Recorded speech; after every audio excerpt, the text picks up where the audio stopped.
KC, and I'm the owner of Masters Communications. We can be reached at masterscommunications.com.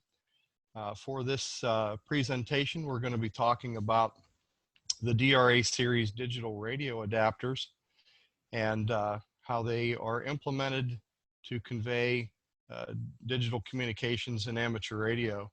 So what they are basically is a Soundcard interface designed to connect computers and two-way radios together with minimal hassle and cost, but provide maximum value and performance. Again, we can be reached at masterscommunications.com. So what do they do?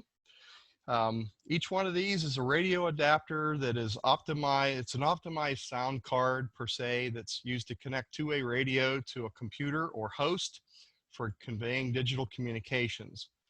The DRA series radio adapters are used for packet radio or other digital communications like Vera FM, Sound Modem, or Direwolf under the Windows operating system.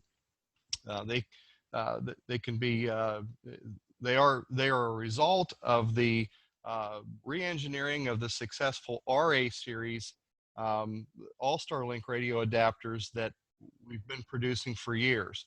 So actually the DRA series is not something that's new from the standpoint of its design. We have thousands of All-Star Link radio adapters out there. These DRA series are just sort of a specialized radio adapter that has had some changes, small ancillary changes made to them to make them more adaptable and more usable in the digital radio world. So like our RA series, they are inexpensive and high quality and very high performance.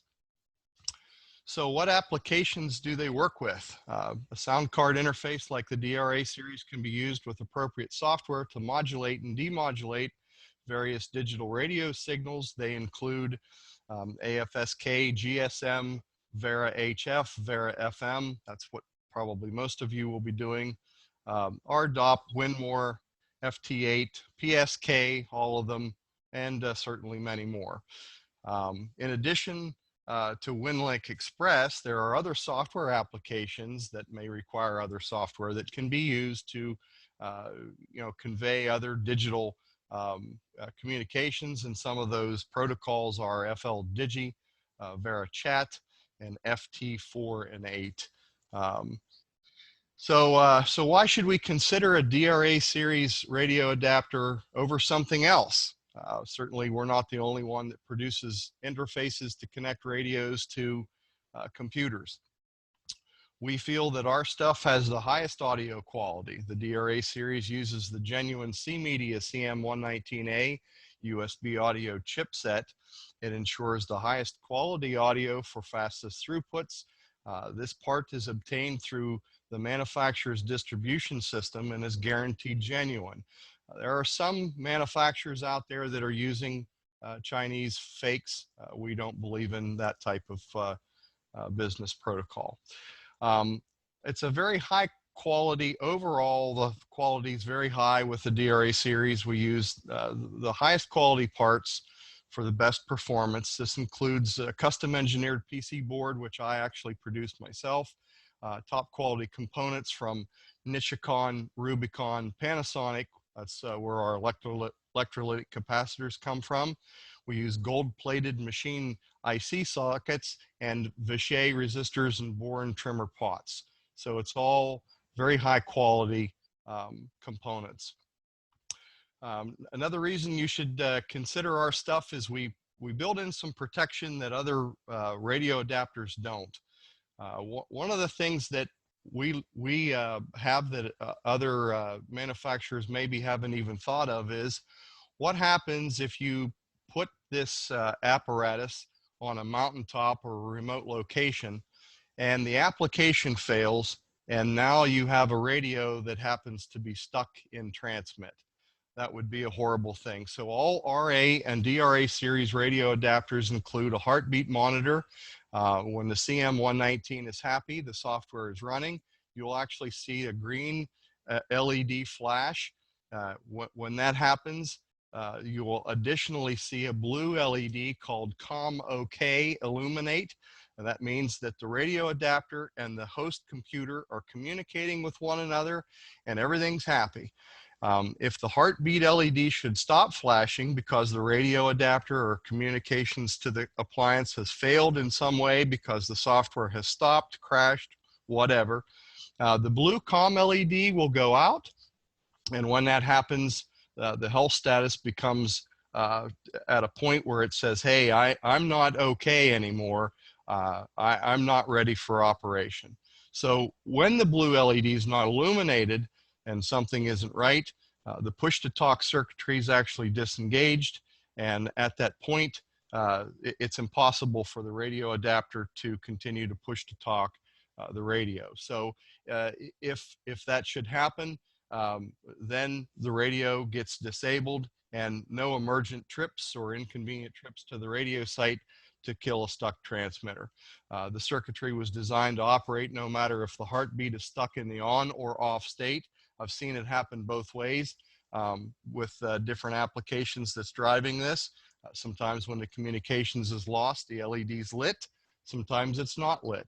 So it doesn't matter. There's a 555 timer that's actually looking for the pulsing of the heartbeat LED, and it's kind of being run as a missing pulse detector. And as long as it's pulsing, everything's good. The transmitter is enabled. If it's not, then it's not, and it doesn't. So we have a couple of different radio adapters, and really there's two big things that are different between them. The main difference between like the DRA 30 and DRA 45 and the DRA 36 and DRA 50 is the amount of audio level that's available from the transmitter. For instance, the DRA 30 and DRA 36 just simply use the audio that's available directly from the CM119. It's basically enough to drive a set of headphones or the microphone input on most radios. We have found that some radios under 9600 baud operation do require more transmitter audio. And for those instances, we have the DRA 45 and the DRA 50. They have additional audio amplification over the standard amount that's available directly from the CM119, and that amplification is then necessary in some instances with some radios. The secondary feature between the DRA 30 and 45 and the 36 and the 50 is the lower number of the two, in this case the DRA 30 is, in this case the DRA 30 and DRA 45 both have the DB9 connector. The DRA 36 and DRA 50 have the mini DIN 6 connection. So what features do we have that are other than what we've spoken of? It's very small. It's great for portable deployments.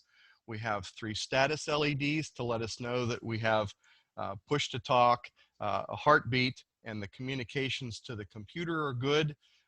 We have different radio adapters with different connectors on those, the DB9 or the mini DIN 6, depending upon the radio that you have. I will go into just a little bit of detail. The DB9 connector is pinned the same as a Cantronics KPC TNC. So if you have existing radio installations that have a Cantronics TNC, our models that have the DB9, again, that would be the DRA 30 or DRA 45, are directly compatible with that particular set of cabling that you may already have in place. So obviously if you have like a Yaesu 8800 or 8900 or any newer radio that has the mini DIN 6 data connection on it, then the DRA 36 and the DRA 50 are the two that should be considered for those types of radios. We have solderless configuration headers and jumpers, so there are some features that you may want or may not want, and depending upon whatever that it is that you're doing, you don't have to solder jumper wires on the board. They're basically just a mechanical jumper that goes on, and you can on the fly make changes to this without having to get the soldering iron out. Plastic cases are now available in multiple colors We used to have just a simple white case, and it had a different model number on it. It was actually designed for the RA series. I've had a gentleman out in Washington State design the new plastic cases.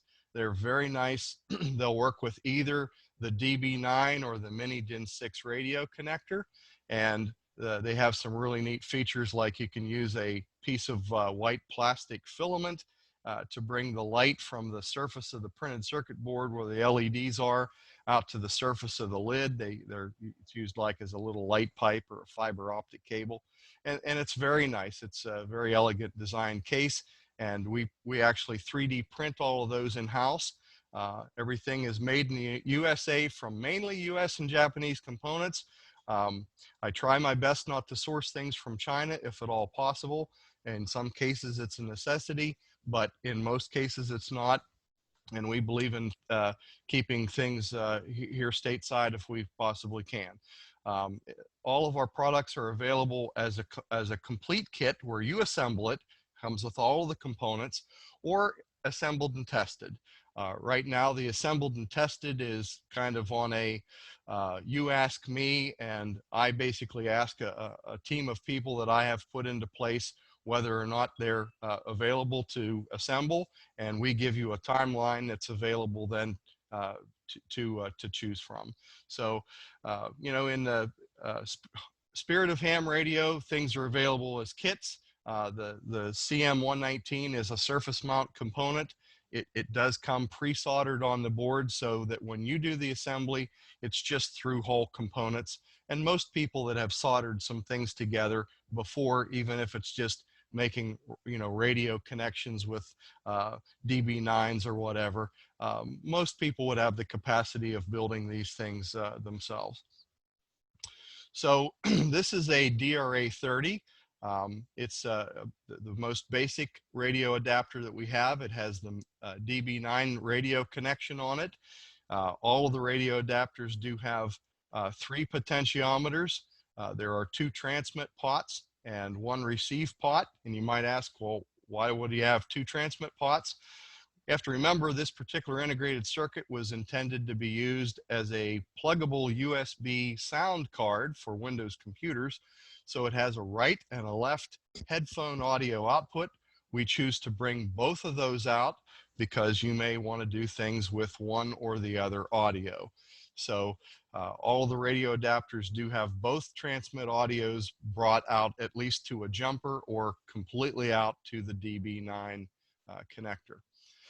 The next one is the DRA36. It's basically the same as the DRA30. Its main difference is the mini DIN 6 radio connector on the output side.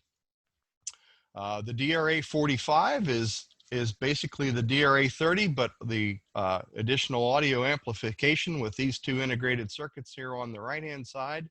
They are an LM386. And they have enough output capacity to drive a speaker. So they obviously will drive any radio's input, no matter its input impedance. So they're a very stable integrated circuit, very low distortion. Obviously, we have to be concerned about adding noise and distortion to our transmitted signal for the highest throughputs. And this particular integrated circuit works very well for that particular amplification process. The DRA50 is basically the DRA45, and again, the exception is it has the mini DIN 6 connector on its output. So pricing, it's all in the model number. Generically, with all of our radio adapters, the numerical part of the model number is the price of the product in kit form. So in other words, if you're looking for a DRA30, it's 30 bucks as a kit. A DRA50 is $50 and so on. Assembly fees and the plastic cases are options, obviously options that cost more money. Shipping is extra. Currently that's $8.50. My default shipping method is the United States Postal Service priority mail. I ship things in a box because I hate things that are in a bubble wrap package. You never know what might happen in the shipping process, and the last thing I want you to do is get something in the mail that's smashed or unusable because it wasn't boxed and shipped correctly. So at this point, we have some questions and answer session. So I'll go ahead and give this back over to Dan and let him go ahead and moderate that portion. Okay, anybody got any questions? I would appreciate if you use the raise hand method that is located down below your participants list. Raise the hand and we'll catch you on that. You can also ask questions in chat.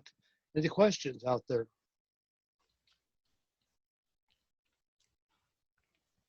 Any answers out there?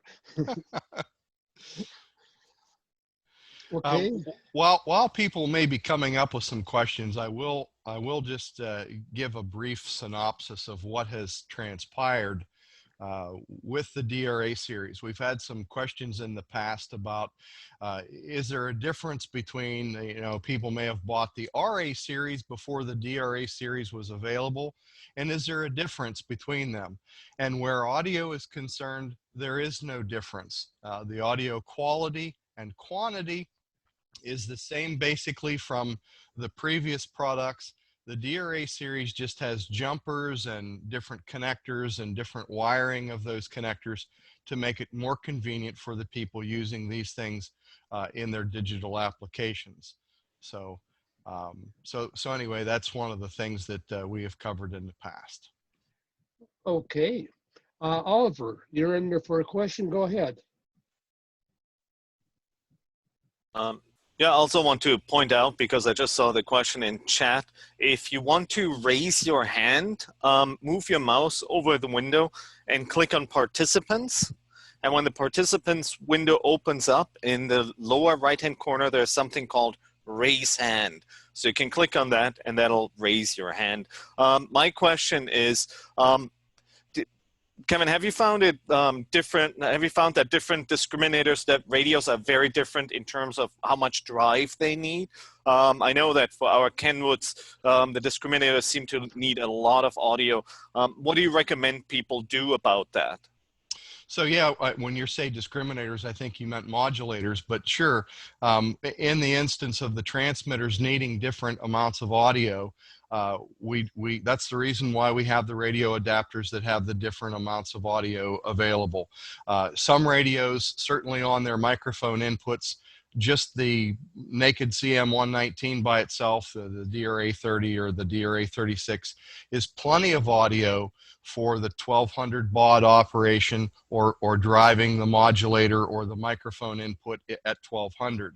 When you go to 9600, some radios are actually quite numb on their inputs and require a lot more audio for proper conveyance, to get the bit error rate low, to have enough audio to modulate the transmitter to the correct deviation. We need more than what the CM119 itself will produce. And that's why we have the radio adapters with the LM386 amplification, on the output, because, running off of 5 volts, you get about 4 volts peak to peak. I've not found any radios in digital that's not enough. But if it isn't enough, we actually have the ability to put 12 volts into the radio adapter externally.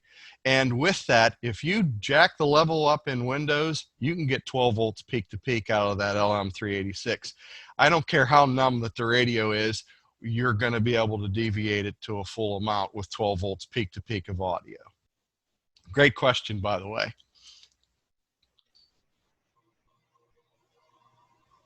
Is there a website that I can check this out on? I missed the first few minutes of the presentation. Sure. My website is available at Masters Communications. That's Masters, plural, Communications, plural, all run together. masterscommunications.com. Well, thank you very much, Kevin. You're very welcome. Whoops. Ask if you please raise your hand. Just You in Maryland have a question? Stu, please raise your hand. Use the raise your hand. I did. Okay, I'll call upon you when we get there. Oh, Oscar, go ahead. Yeah, hold on. Hello, Kevin. Hi. Hello, Oscar KP4 Radio Fox from Puerto Rico. We like your product very much, and at the same time, I have actually an observation that just to consider. We have an experience during Hurricane Maria that we lost one audio board actually in a sensitive place due to the fact that we lost the cable because of the mini-DIN. So those are very difficult to fix on the field, but definitely we love the DV9s. I know that you have the option, but just to, because this is for training the people, I just want them to know about it as well, that DV9 is much easier to fix on the field. Sure. And this is something to consider because I make my own cables and I buy the connectors of the mini-DIN, and I tell you you have to be really skillful to get it. Sure. Now I'm going for the question. Do you have a procedure to adjust the output audio of the boards? And I think this is very important that if we can find a procedure how to do that. And I have a third question after that. So let me answer that question first. I don't have a procedure because every radio requires a different amount of audio. Every computer puts out a different amount of audio due to the settings that you may have your computer set at as far as the volume settings and record settings in Windows. So unfortunately, I don't have there's no set procedure per radio because that's not a constant or a static thing that I can say, do this and do that, and it'll be perfect. Really, the right way to set up the audio level of any radio, as far as transmitter deviation is concerned, is to use a communications service monitor. Obviously, not everyone owns a communications service monitor. So that makes it really difficult. And we've had some inquiries about, can you make something that I can use maybe and apply it to a Bofang handheld and it gives me a bar graph or whatever? And we're looking into that. Unfortunately, even with the Bofang handhelds, there are some of those that are knockoffs, and the amount of audio available from the discriminator isn't the same even in the same series radio. So it has made some real big challenges for us to try to come up with something that is a calibrated instrument that you can trust. So until we come up with something with that, really the only way is to search around or ask around and see if someone has one of two things: either an already existing setup that you know works and you can use that to calibrate off of, or set it up using a service monitor. All right, so I can keep asking questions on that line and asking you how many kilohertz you need to have like a good audio transmission from in FM, in the case of FM. But I will leave it there. Probably next week we will have a kind of an answer for that. My next question, which is interesting because there are a lot of people actually interested in this kind of sound card, and that's the important part because it can be used for emergency communication. That's the point. The thing is, do you have been able to measure the BARA FM maximum transmission using your boards, and also at the same time for the BARA FM as well with the BARA FM? I mean HF, high frequency. Okay, so to answer your first question, understand that the CM119 is a very high performance audio integrated circuit. It will convey audio frequencies, fundamental audio frequencies, from 20 cycles to just slightly greater than 10 kilohertz. So its audio capability far exceeds that of what standard voice transmission is on prepackaged radios. Most prepackaged radios that we're using have a voice audio frequency response of 300 to 3,000 cycles. Some are a little tiny bit more than that. I have a Yaesu radio that I just done a sweep test on, and that particular radio actually goes slightly higher than 3,000 cycles. And because of that, Vera FM will connect at slightly more than the 9600 that you would normally see with that conveyance. But again, it really depends on who you're connecting to. If they have the capability of that amount of conveyance as well. This is a two-way street, and for you to have, you know, two-way conveyance, both parties have to have that capacity. I can tell you this, that we have some folks that are running some highly modified GE Delta radios that have increased the audio bandwidth both in the lower sense down to about 50 hertz, clear up to about 6,000 cycles. And they're running data rates. This is not on Vera FM. This is a different protocol, but they're running data rates on the UHF band at greater than 50 kilobits per second. So that's using my radio products. So I know that they have the capacity of running very high quality links because we're doing it right now. All right, thank you. What was your third question? No, that was it. The okay. FM and the HF. Oh, you said, answer... okay, so Vera HF.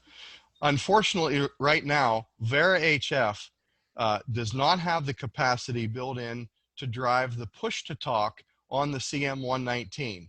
So understand that the CM119 and its utilization in these protocols is kind of a carryover of the All-Star Link radio adapters and using GPIO3 as the push-to-talk logic switch.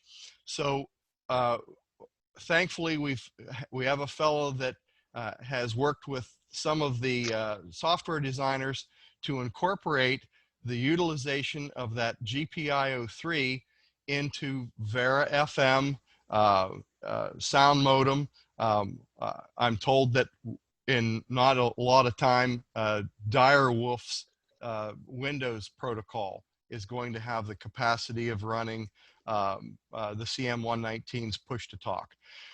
With that, you know, we're able to make the radio push-to-talk. But unfortunately, none of the radio adapters that I spoke about have Vox capability. Now, one of the things that I need to mention is I do have a DRA 65 and a DRA 70, which haven't been released yet, and they have Vox built on the boards. In order for Vox to work, we have to take one of the audio channels and we have to use the high power amplifier that we have on there and run that wide open, and then use that to actually drive some small circuitry, which is a Vox, to key the Vera HF. Most of the radio protocols that are out there do drive both the left and the right channels simultaneously. So in doing so, you take one of the audio channels and you use that to drive your transmitter's microphone or whatever input. And you can use there's individual pots on both channels, so you probably have to turn that down pretty far because it would be really loud. But turn it down to match the amount of audio necessary to drive the transmitter. The second channels run wide open to drive the Vox, and then the Vox actually keys the transistor on the radio adapter, the same one that the CM119 drives, and then that keys the HF radio. It also is designed that it will illuminate the push-to-talk LED on the radio adapter. So it sort of works identically to the you know, to that protocol, but using Vox instead of a hardwired logic. Okay. Great questions. Okay, Ray, W7CIA, we got the gov in here. Go ahead there, Ray. First a comment, the C Media chip supports the lowest sample rate is 44.1 kilohertz, so it should be able to reproduce frequencies up to 22.050. That's the Nyquist limit, the lower Nyquist limit. But my question is, do you do a custom device descriptor, or do you rely on the default device descriptor? I do rely on the default device descriptor. However, you know, that's all subject to be able to be changed either by hooking the radio adapter up to the to the appropriate software. I don't do anything to the CM119 to limit its availability of being talked to by C Media's protocol. And we also have on some of the radio adapters the option to run the EEPROM. So if you wanted to, do anything special with this in the future, the EEPROM capability is already set aside with most of these radio adapters, and that gives you the options of running a lot of specialized descriptors if necessary. Okay, I'm just going to disclose a problem that occurs elsewhere, just so that you might want to consider avoiding it. A lot of devices like ICOM radios, Kenwood radios, your competitor SignalLink, and Behringer mixers all use Texas Instrument codecs, and they rely on the default device descriptor. And they all disclose themselves as USB audio codec, and that presents some real device selection issues if you have mixes of these devices attached to the same computer. The problems you encounter are OS specific, but it'd be really nice if the C media chip becomes more prevalent in other products, that we don't have device selection problems because your descriptor matches everybody else's. Right, I understand that, and it certainly could be changed. However, at least in everything that I've done so far with Windows 10, the device descriptor, Windows shows this as a C media device. So unless I'm missing something. Other operating systems, it's more of a problem. On, for example, Mac OS, if you plugged in 4 of your devices, you couldn't tell them apart, and redundant items are often suppressed from selection items in menus. And, sure. And so it's like I said, it's an operating system specific issue, but I just wanted you to consider that. Sure, right. Understood. Okay, thanks. You're welcome. Okay, Don, W0AF, you want to take her away?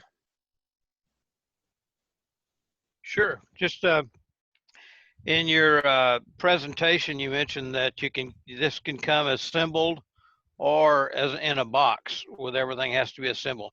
Does that surface mount IC, or do you mount that yourself, or do we have to do that? So all kits come with the surface mount integrated circuit pre-installed. Okay, thank you. You're welcome. Okay, Stu, we finally got to you, sir. Go ahead and take it. Stu? All right, had to unmute here. Thank you. Okay. Hey, Kevin, you've sold a lot of kits to a lot of hams here around Rockville, Montgomery County, Maryland recently, okay? They're all putting the DRA 50s together. So my question to you is, I see on your website that you can order assembled kits in case. It allows you to do that. Can you explain more where you said you have to reach out to your team if that's the case, and then I guess provide a time when that would happen? Is that what you were saying? So basically what you do is there's an email link on my webpage. You just click on that and you email me, and I'll respond to you and let you know what the current backlog is and what to expect as far as an assembly time and time to shipment. So I have, besides myself, I have 2 other assemblers. Okay. And basically what I do is I try to keep track of what they're doing currently and be cognizant of, their family needs and other things. This is a hobby. Okay. We've put hundreds of radio adapters together in the last, month or so, and we are busy, but we can accommodate. We would rather sell kits to the people that have the capacity of doing that. We certainly understand that not everyone has that capacity or ability, maybe because of physical limitations or whatever. And for those folks, we can accommodate that, putting these radio adapters together and sending them pre-assembled, tested, and ready to go. So Kevin, you're saying communicate by email, then you would come back and say, we can do your order maybe in a month, okay? So what happens then? Do I mark my calendar and then order in a month, or what? Basically what I would do is we'll decide together what product is best for you. Okay. At that point, I would send you a PayPal invoice. You pay the PayPal invoice, that gets you in line. And from that, we are then able to build the product. And I would give you beforehand, I would know, while I answered the questions up front, I would give you an idea. Currently, we're at about 14 days from from time of order or Oh. time of payment of that until it ships. We're not too bad right now. Unfortunately, the United States Postal Service is a little more behind as of late. One of my assemblers is in Washington State, and sending things to him generally in the past has taken no more than 3 days.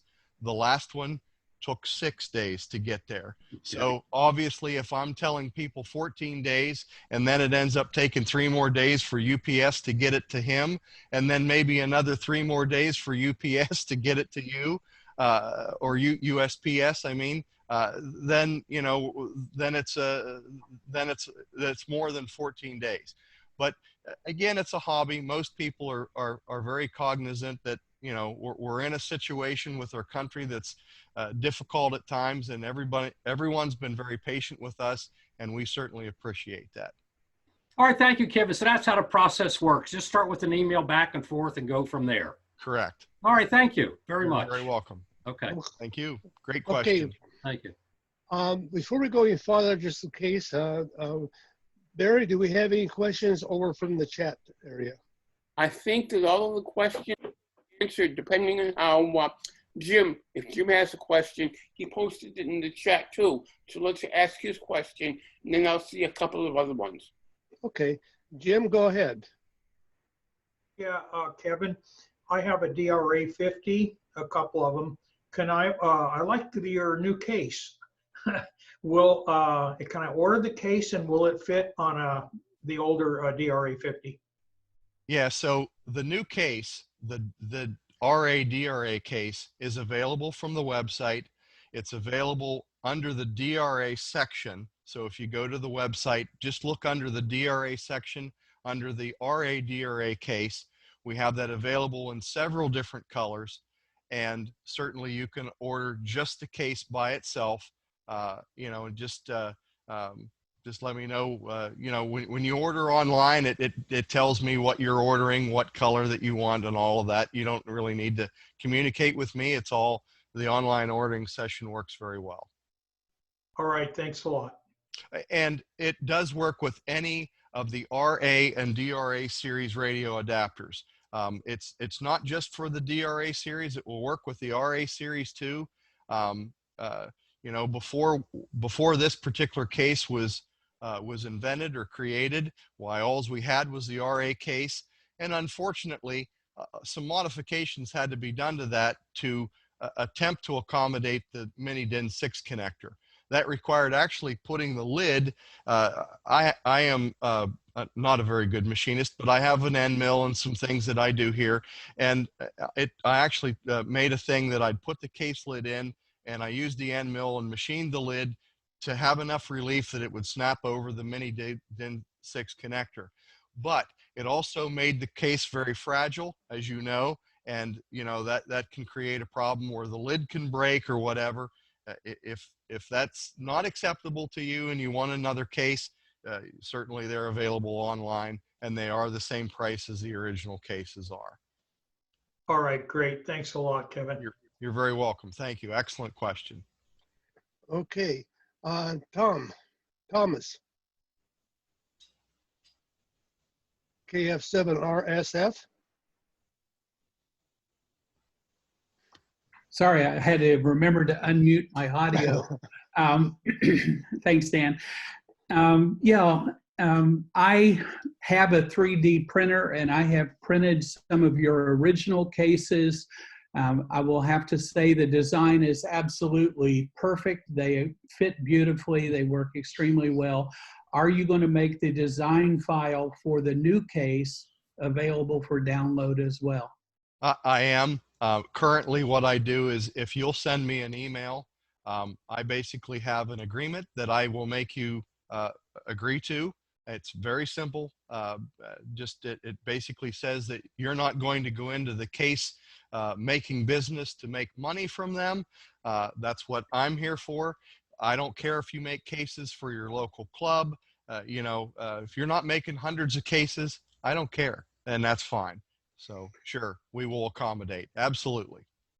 Okay, thank you for answering the question. And just as a and aside, I've personally purchased and assembled 7 of the boards now. I can assemble one from scratch in the same amount of time it takes my 3D printer to print a case. It actually takes me longer to sort the components. I'm quite colorblind, so I have to sort everything with a meter. But I can start with a naked board, assemble a case in the amount of time it takes my 3D printer to print a case. Right. But no, I have no intention of going into production mode. Thank you. Well, you're very welcome. But please consider the fact that there may be hams around you that don't have the capacity of building. And we do have other, besides the people that I have that are not really employees, they're just friends of mine that I have employed to do this assembly work. I've had other people say, hey, you know, I'm in a hot spot of this thing. Do you mind if you just send the radio adapters to me and I'll build them and you know, give them then to the people that want that? And that's great. What I would prefer to have happen at that point is when you order and make the shipping address correct for the person that is going to be assembling it to make my life easier. PayPal kind of has some restrictions on how I can change the shipping addresses, and it takes away some of my privileges and protections. So I would just prefer that you folks handle that on your side if you're getting things shipped to someone else. But please consider being one of those people, because if you're that good at assembling, then you need to be assembling for the folks that are around you. Of the 7 that I've assembled, I have 2 of them personally in use, and the other 5 I've given away. I didn't even sell them. So great. That's I'm great. a big fan. Thank you. Thank you. Thank you for your support. All right. Barry, how are we doing over in the chat area? Okay, most of the questions have been answered. There were a few comments. The DRA 36 and 50 can be jumpered for either 1200 or the 9600 pins.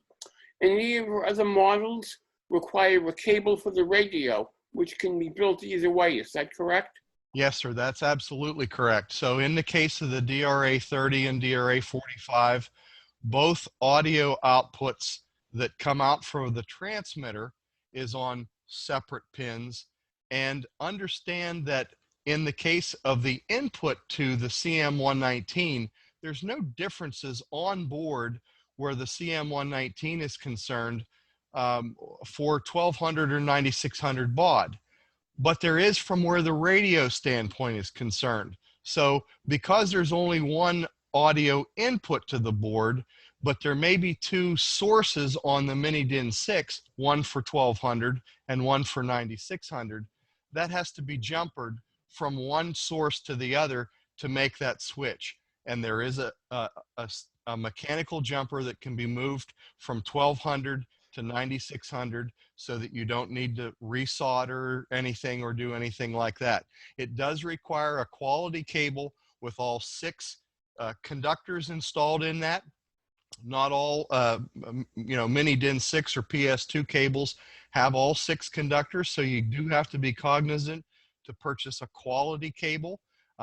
We weren't in the cable selling business before, but I just received a case of DIN 6 6-foot DIN 6 cables, and we will be making them available on the website soon. If you want to purchase a DRA 36 or 50 and you want to purchase the cables are $12. They are a pre-assembled thing, no soldering involved or whatever. The option's not available on the website, but if you email me, what I can do is send you a PayPal invoice with whatever that it is that you'd like to have. And especially if you're ordering assembled and tested products, you're going to be emailing me anyway. So you can simply ask for that quality DIN 6 cable, and I can include that into your order as well. Great questions. Okay. For Vera FM, for example, on HF, the standard no ALC advice applies, correct? That's correct. Yes.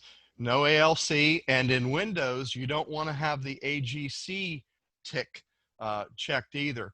So on the receive audio, we have the the R12 is the larger blue pot of the pots, and that adjusts the receive audio. If the receive audio seems to be really touchy and all one-ended and kind of at the low end of the scale, you may have AGC enabled. If you look on our website, there is a complete tutorial in Windows on how to disable the AGC so that you don't have that to be contending with. And that applies to HF or FM or any of the protocols that you're using Windows with. Okay, one more. Is it true you need to raise the pot until the volume stops getting lower and then just lower it a bit? That seems to make the thing work better. So one of the fallacies is more isn't better. You can raise the pot listening on a radio and keep listening and listening, and you don't hear any audio increase, and back it down. You can actually back it down a good bit. You know, you really don't need the amount of audio that you think that you might. So less is more in this case. So a little less audio generally gives even better throughputs. Okay, that's it. That just about covers all of the questions from chat. Dan, I see you have a hand up now. I do. John, W2VTV, take it away. Good evening, everyone. I have a rig blaster that I used for many years for doing digital work. It was sitting in the closet, so I decided to try to hook it up to my laptop. Now, I'm having trouble with the laptop because it only has the mic and headphone jack on the side. Now, I found this. I don't know if you can see it or not. It's an audio breakout. Now, can I use this to bring the audio out of the laptop into the rig blaster, which will then go into my Yaesu 847 for some 6-meter P2P? I would say yes, that you can. You know, I didn't get a good look at the audio adapter that you had there, but it looks to me as though that it's a USB plug and play, you know, device. And if by chance that particular chipset that's in there has high enough quality parts in it and so on, you may be very successful in doing exactly what you're saying. Yes. Okay. Let's see. Wrong. I don't know if you can see this. This is an Audio Technica breakout, and it has the 4-conductor phone jack on it. So it's not USB, and the rig blaster takes 2 audio cables, and then it goes in via the microphone connector on the 847, and okay. It's like CAT. So sure, yeah. It's usable. I mean, your stuff looks great, but you know, being a frugal ham, it was in the closet. Oh yeah. No, and that's fine. You know, a lot of people say, well, I've already got a signal link, or, you know, some of these older rig blasters or whatever, and they're fine. They're you know, they're the kind of the gold standard. They've been around for years, and they'll work fine for 1200. They're not going to work fine for these higher protocols that are being released. They were never intended to pass, you know, data at 9600 or faster than that. You know, someone has mentioned, you know, my specifications, I say that the CM119 is good from, you know, 20 cycles to 10,000 cycles. Yes, if you run it at 44.1, it's going to even have higher than that. Distortions actually get pretty wicked above 10,000 cycles. So I like to say up to 10,000 cycles. At 10,000 cycles, if we start to have softwares that allow fundamental frequencies of up to 10,000 cycles, we're going to be pushing or be over the legal limits of bandwidth that our ham radio licenses will allow. So at this point, unless we go even in higher in frequencies where conveyance of digital can be, you know, a lot faster, protocols that use fundamental frequencies above 10,000 cycles likely aren't going to be necessary. Okay, thank you for the answer. Appreciate it. Okay, Barry, you got anything over there? Nothing else in chat. Everything has been answered. Okay, looking for more hands. No more hands. Are there any comments? Someone wants to know what the bandwidth limits are. So it depends on the particular band. What you should probably do if you want to truly understand what the limitations are of the usable bandwidth per amateur band is go and read the FCC rules and regulations, Part 97. That will tell you exactly what bandwidths are allowed. So I don't want to get into that as a part of this discussion because that's not really what I'm here for. But I will tell you that we have to be cognizant on the amount of bandwidth that we use. We can't just open our radios up and have everything as wide as possible because we do have limitations that we have to comply with. Okay. That's all the questions in chat for now. Okay. Well, we're starting to slow down on the questions. Do you have anything more you want to say there, Kevin? Did Scott Curry, did he happen to come aboard? Yeah, is I'm Scott? here. Yep. Okay. I'd actually like to include Scott on some of the things here from the standpoint of Vera FM and sound modem. Scott certainly understands these protocols from the standpoint of the software much better than I do. I'm a hardware guy, but Scott is, he's just very good with this kind of stuff. And I'd like to kind of have him do a wrap up of what it is that we're trying to do as a manufacturer of a hardware product in conjunction with these software packages that are available currently. Sure. So actually, I'm one of the hams that worked with Kevin early on to essentially beta test the DRA series of products. There was a few of us that recognized the potential of the RA adapters for doing packet radio and VARA, so we approached Kevin to make some of those changes, and he was very open to that and incorporated those, and I think we've had a pretty good successful product line here that's very competitive and quite useful for folks. I work for emergency management in my local jurisdiction, and I work with the emergency communications team there, our volunteers, and so that's really my bend, if you will. I play around with some of the other data modes, but mostly when it comes to this stuff, I'm interested in how can we do emergency communications. And so I'm very focused on Winlink and Winlink Express. And we've had really good success moving things to Soundcard modes. It used to be if you wanted to do data with Winlink or even some of the other packages, you had to buy a hardware TNC. If you wanted to do high speed on HF, you had to buy a Pactor modem, very expensive Pactor modem from SCS. And when we moved to Soundcard applications, many years ago, we started doing Soundcard applications, and we really didn't have that great a horsepower in our PCs. But now we have got so much horsepower in our PCs that a simple Soundcard interface like this, and then couple that with some very sophisticated software to do the modulation and demodulation, we could do everything with a Soundcard interface that used to require dedicated hardware to do this kind of stuff. So we've had very good success. Packet radio, piece of cake, using a Soundcard interface like the products that Kevin makes, and Signal Link and the others as well. And same thing now with VARA, VARA HF and VARA FM. We're seeing very good speeds off of that, much faster than what we see on packet radio, and even on the HF side, speeds approaching what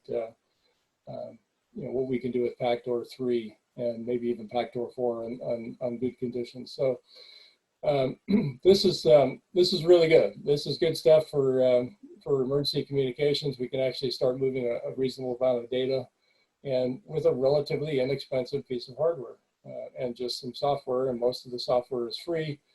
Most of you know that VARA requires registration to get the highest speed out of it, but even that, that's pretty cheap compared to a TNC or a Pactor modem or something like that. So I think it's been a very successful thing, and I also moderate a couple of the Winlink forums, so I know I've probably helped some of you out there. That's a really good place to go if you're trying to get Winlink running with these devices. Go to that forum and post your questions up there, and we've got a whole group of us moderators that will be happy to help you with that. And if you do that, please, on your initial posting, give us a lot of information. Don't just say, "Hey, I plugged this in, it doesn't work. What do I do now?" Tell us what radio you're using, what computer you're using, what software you're running, how everything's hooked up, and then we can more easily answer your questions. Is that what you're looking for, Kevin? Yes, thank you so much. Scott's one of the folks that have graciously helped me out with some assembly of this product. His soldering skills are every bit as good as mine. I've had some people say, "Are you a robot?" No, I'm not. I've been soldering. I'm 56 years old, and I've been soldering for almost 50 years. And Scott's just as good at doing this assembly as I am. His product, you know, is perfect. So in most cases, if I'm not the one that's assembling it, it's going to be him. So. And I do feel like a robot. When I put together a DRA 36, I can do it in about 20 minutes now. So. Yeah. Okay. Is there anything else? And hi, Scott. Hi there. Any more questions? How about you, Barry? Do you see anything?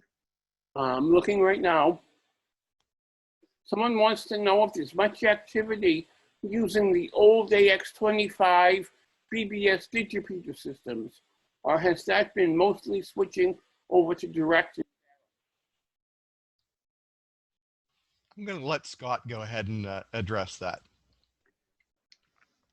I'm sorry, I didn't hear the question. How much activity is there on the old AX25 digipeater / BBS systems? Surprisingly, there's still quite a bit of activity. And it varies from region to region around the country. There are some places where you'd be hard pressed to find anything on AX.25, and then there are other places that have pretty extensive networks. We used to have a pretty extensive network here in the Pacific Northwest, and it's mostly been disassembled at this point, so it's really mostly just Winlink stations and APRS now. But there's a couple of big networks. I know Florida has a big network, and the Northeast has a pretty substantial packet network still in operation.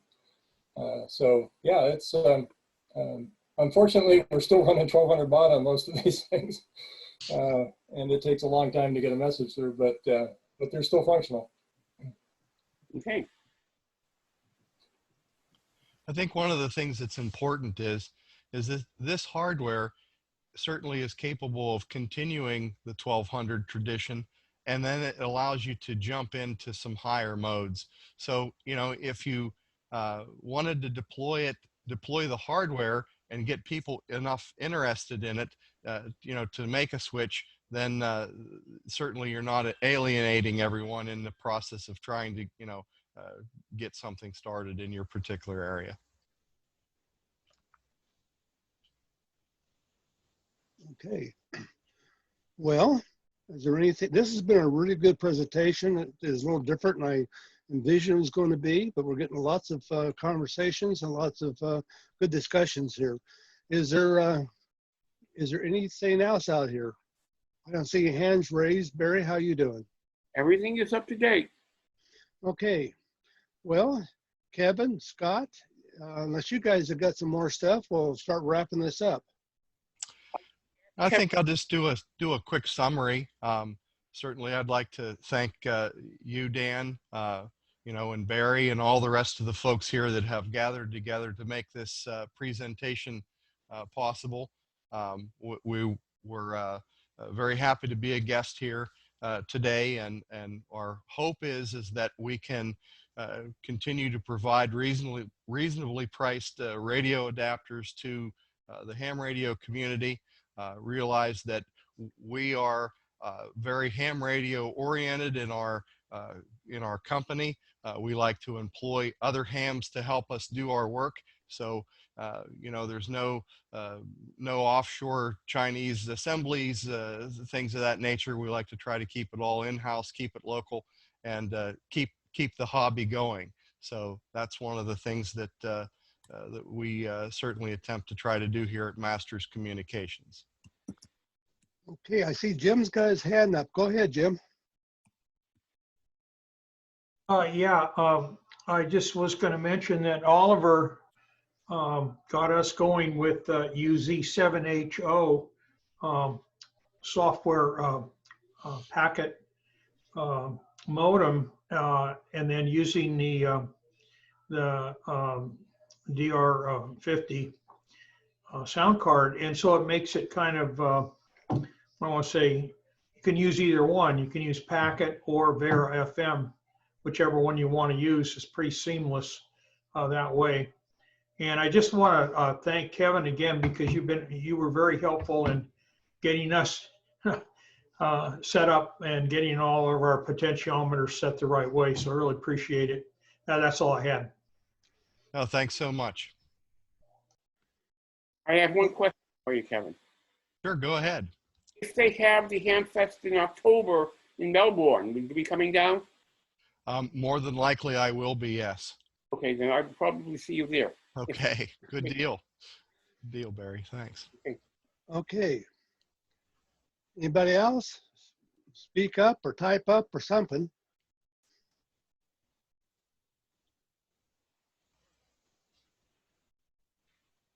Everything looks good from here, Dan. Okay. Well, ladies and gentlemen, appreciate you being here tonight.